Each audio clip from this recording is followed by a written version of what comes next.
Hey everybody, it's been a minute, and that's because I was recently traveling to the UK. For those of you who are new here, I'm Katie, and welcome to my channel. I speak about personal style as well as new age practices. Today I'm going to be speaking about my trip and the really cool fashion and art finds I discovered in the Scottish Highlands, as well as London, and a little place called Avebury in the English countryside. So let's get into it. It was my first time staying in London, and I ended up staying in a really cool neighborhood called Battersea. And one of the highlights of this neighborhood is the Battersea Power Station, which has been converted into a mall and restaurant kind of hotspot in a more quiet area of London. And one of the really cool shops that I found in the Battersea Power Station was called Scamp Dude. Scamp Dude was founded by a woman named Jo in 2016 when she was recovering from brain surgery. And they've gone on to become B Corp certified, and all of their products are sustainably made and give back to various charities, including women fighting cancer, as well as people who have had strokes, and children who are living with parents who have various illnesses and diseases. So it's a really cool mission to support, and every one of her products has a little lightning bolt insignia, typically embroidered on the garment, that speaks to being powerful and having superpowers, either by surviving or by supporting people who are experiencing some sort of illness.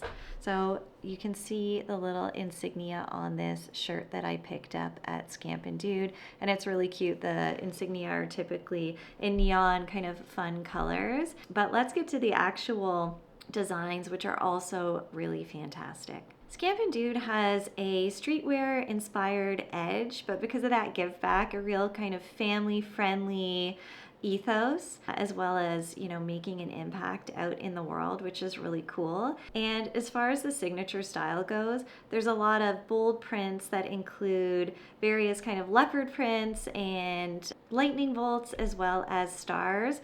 And there's a lot of really bright kind of vibrant colors. So there's neon shades, and it's a very kind of edgy and fun look.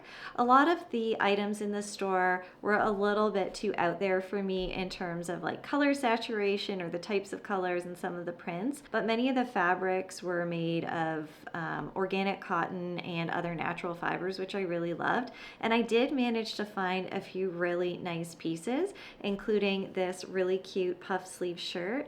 And then I also picked up two other shirts that had puff sleeves, but they were more of a tiered puff sleeve. They were called the pin tuck sleeve t-shirts. So I picked those up in navy blue and khaki, but the khaki color is a bit more almost leaning of an aqua green, so not quite a true khaki. And I really love the t-shirts. They wash really well and they're fantastic. There's a lot of cute dresses too. For me, the t-shirts were a clear winner because they're a bit of an elevated basic, and I love a puff sleeve.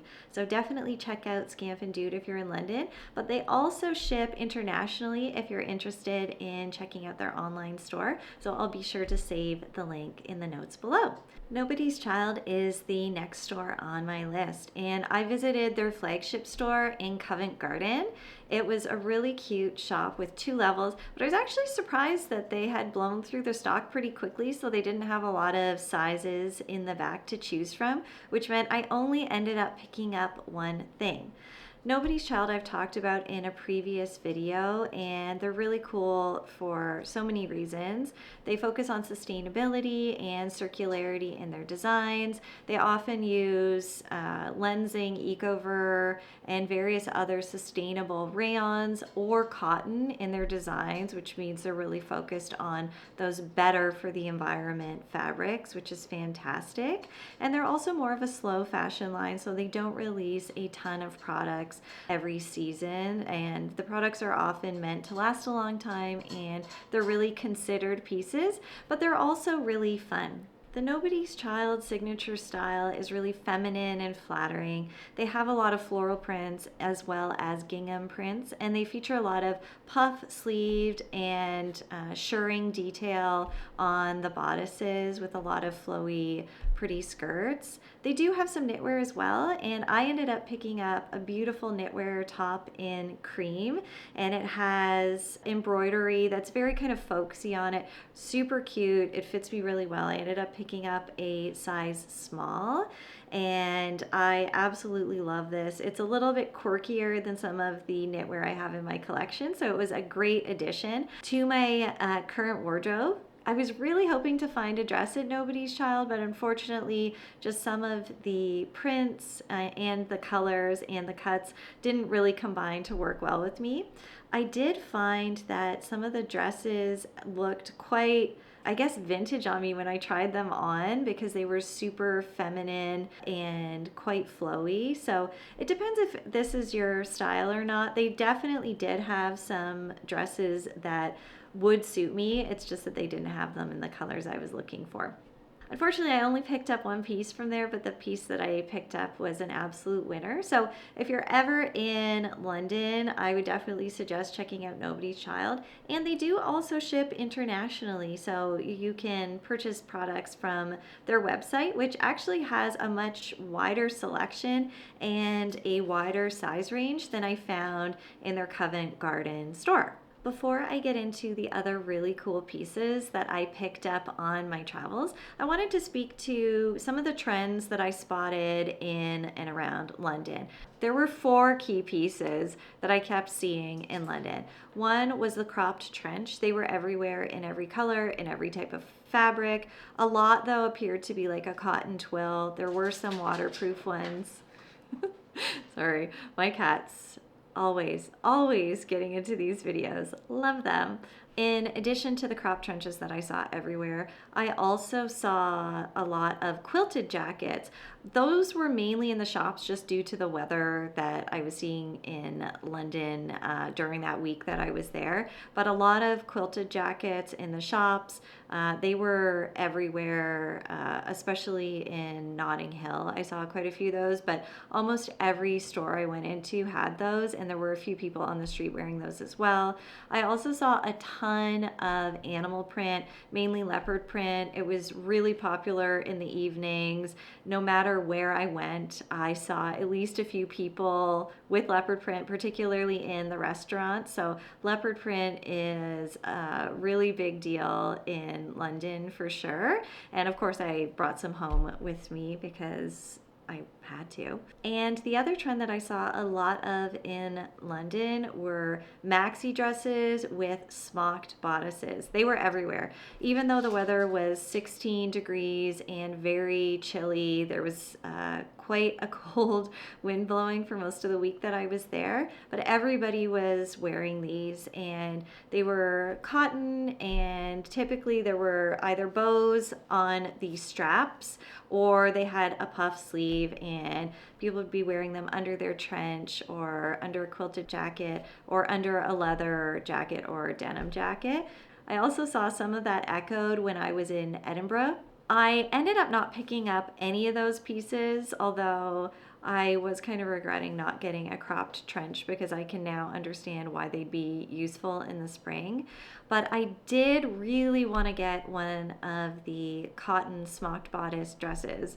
The price point in the UK is actually pretty high because of the Canadian currency conversion. So most of these pieces would be $300+ for essentially a cotton dress, even if it is organic cotton. That is a little bit steep for a cotton summer dress that here in Toronto you wear for maybe 2.5 months, and because it's so humid you just sweat in it the entire time. So I was looking for something that was maybe at a slightly lower price point and also in colors that I want to wear, so more muted colors, which were also really difficult to find in London. There was either pastel colors, which I guess are softer, or there were also a lot of really vibrant colors and fun, sort of quirky prints. there's a lot of shops in London that you can find these dresses in. I have already mentioned Nobody's Child. There are also Pink City prints,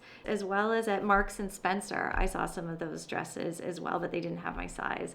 And the one that I found that was really cute, unfortunately. Before I talk about the really cool finds that I got in Notting Hill on Portobello Road, we're going to travel back to Scotland for a moment.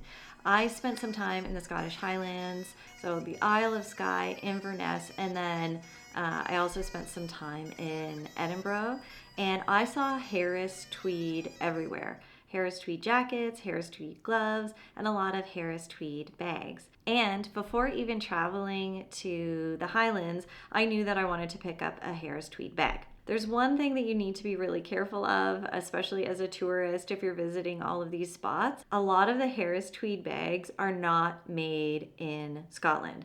They are made in other countries of Harris Tweed, sent overseas, and then it comes back as a fully fashioned bag. And a lot of these bags are really made for tourists, and although they're made fairly well, they are made of synthetic leather. And I was looking for a leather and Harris Tweed bag. And there's actually a few shops, but the one that I really loved the products at is called Isle of Harris, and it's based in Inverness, and everything in this shop is made in Scotland, and it's either made of Harris Tweed or Harris Tweed and leather, and they had the most beautiful bags.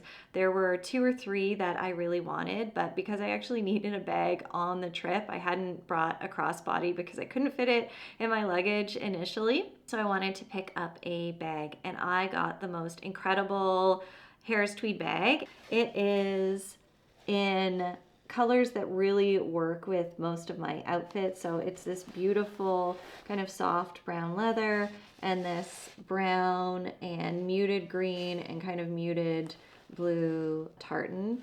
It has leather on the bottom and it's got really kind of gorgeous brass hardware here. And the strap is fully adjustable, so it's fantastic. And then also, one of the things I really loved about the bags from Isle of Harris is that they have pockets. So you've got, ignore all my kind of stuff from my trip that's still in here, but there's a sunglass pocket here and then a cell phone pocket here, as well as a zipper inside, and there is a zipper on the back, and of course you have the insignia for Harris Tweed that is kind of authenticates that it's real Harris Tweed. And I absolutely love this bag. I think that it's fairly seasonless, and wool, particularly tweed, will hold up really well in kind of any season here in Toronto, which is fantastic. So absolutely love the bags from Isle of Harris, and I'll include a link to their shop, which actually sells internationally, which is really surprising because they only have 2 stores, one in Inverness and one in the Isle of Harris, I believe. So really, really cool find. Lots of great weaves of the tweed in a lot of neutral colors and just classic colors like navy, for example, and various shades of green. But then they also have some fun tweeds in purples and yellows and kind of more vibrant colors as well. So that was an awesome little find in the Highlands. Love it. Now join me on this fashion journey as we travel back to London, to Portobello Road, to all of the incredible stores on that strip. Portobello Road is the largest vintage market in the world. The strip is so long that it took hours to walk down the whole street and to see all of the little booths kind of lining the streets. I did go into some of the shops and I missed a lot of the vintage markets. It has lots and lots of vintage clothes and vintage collectibles and vintage houseware, but I wasn't really looking for vintage items when I was there. I was looking more for new kind of quirky items to pick up, and specifically bags and accessories is what I was focused on while I was there. And one of the really unique shops I came across is called Piggy's Little Knitted Shop, and they have the most incredible knitted bags. Each bag is knit by artisans on a small loom, and the fabric is from Japan. It's all natural fibers, so a lot of wool and wool blends, as well as other eco-friendly fibers. And all of the bags are sustainably made in small batches. And there's 3 sizes to choose from. There's a small size, a medium size, and then a larger kind of fully fashioned knit bag with handles that is a large size.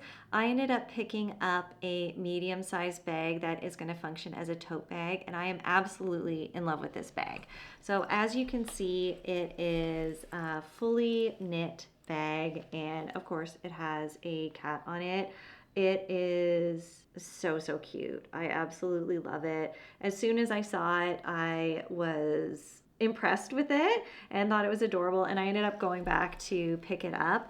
As you can see, the way that it's knit, you can see on the interior that all of the colors are knit onto the interior of the bag. So it's just really well done, and the bag feels very sturdy.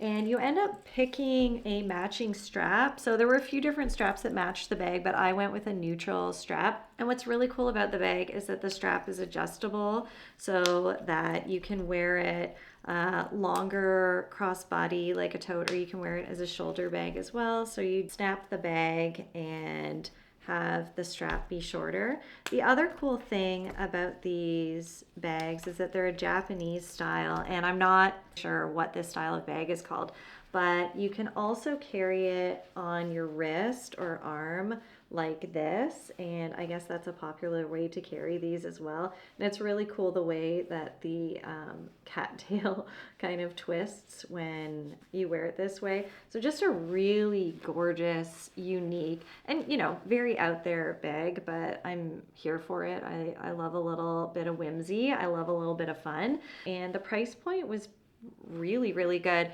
27 pounds, which is $60 Canadian and a little bit less in US dollars, but really awesome bag. So that's Piggy's Little Knitted Shop, and she also the owner also ships internationally, so I will send a link to that as well. But lots of really cute bags on there in different prints. There's a little kind of chicken bag, which was really popular when I was in the market, and then there's some more kind of subdued prints as well, but everything in really fun colors. There's also some bags that just say Notting Hill on them, which if you're visiting or if you live in that neighborhood, that might be of interest as well. Another cool booth that I saw at Notting Hill was called Anna P Headbands, and she has a kind of booth there regularly. She also has a Etsy shop and an Instagram that I will save in the details below, but she makes reversible headbands out of mainly vintage fabrics. So fabrics as far back as the 1920s, 1930s, and she's really reclaiming fabric and repurposing it and putting it to good use, which I love to see. So I picked up 2 headbands in vintage fabrics. One of them is from I think they said the 1930s. So this is like giving me Rosie the Riveter vibes, but the bands are adorable. So I plan on wearing this in the summer with dresses. It's a little much with my leopard print, but with a denim dress, I think this would be really cute in the summer, and you can pull your hair back. It looks surprisingly great on all different hair types, from pixie cuts to bobs like mine to longer hair. I saw a few different people trying them on, and they looked fantastic on just about everybody, and they're super comfortable to wear. Obviously, these are a bit of a novelty item, but still a really cute kind of fashion moment, especially if you don't want to wear a lot of prints or you want to mix with solid colors. And I think they'd be really cute for going out in the summer in the evening. And obviously you can pull your hair back with them or do different styles, but just loving this one. And then the other one that I picked up is a little bit dressier. It's actually made from sari fabric. So this is like embroidery from a sari. And I love this one. It's more giving me more like fall vibes, but I think this would look really cute with a little navy bomber jacket that I have in the fall. So really cute headbands from Anna P Headbands, and they look great on just about anybody. So if you're looking for a headband, you can check her out. The next find is actually more of a decor find, and there was a booth on Portobello Road in the market that was kind of at the beginning of the road, and they had the most amazing cat tapestry pillows I have ever seen.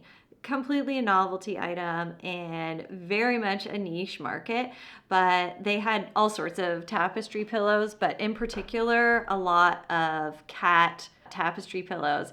So I didn't end up picking up one of the pillows and I kind of regretted it. So when I came back, I was like searching the internet to see where these pillows come from, and I found the Etsy site of the folks who make them, and I guess they must either have a booth in Notting Hill at the market or they're selling them wholesale to somebody at the market. But I found the Etsy shop, so I'm going to share the link below. They're made in Belgium and they are beautifully, beautifully made. So the tapestry is really well done on the facing side, and on the back side, most of the pillowcases that I saw had a cotton velvet backside and then they zippered shut, and they had a lot of different cat motifs, cats through various periods in history. The Victorian era cats, there were cats from La Belle Epoque, and then there were cats made to look like famous paintings or famous artists. So in particular, I found a Frida Kahlo cat pillow.